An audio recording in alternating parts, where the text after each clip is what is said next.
And so Thursday night, because Friday he's going to get crucified, and it's Thursday night. And all his boys, his disciples, has gathered together in what we now call the Last Supper. They're there at the Last Supper Thursday night. Jesus knows what's about to happen. They don't really realize it yet, but Jesus knows what's about to happen. And he's trying to have one last meal with his followers that's been with him for 3.5 years. And guess what breaks out in that meal? An argument.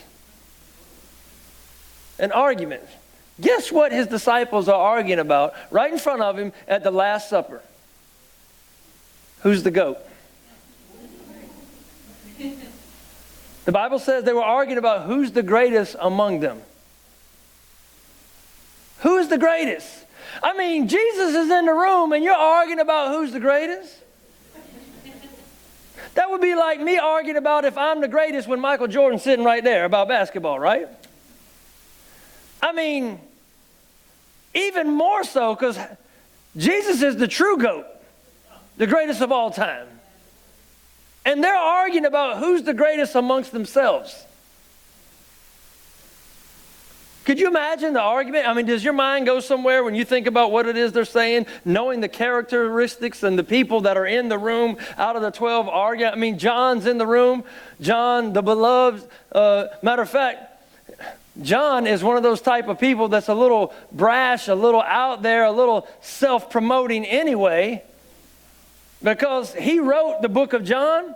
And if you've ever read the book of John, if he wrote it, he refers to himself in the second person, John, the one whom Jesus loved. Right? He wrote that about himself. So, he's in the room going, well, I must be the greatest because I'm the one who Jesus loves. But Peter can't be quiet. Peter's going to step up. Well, I don't know that you're the greatest. I'm the only one in here that's ever walked on water. John, well, you didn't stay on water. You had to go down. Yeah, but who was in the boat?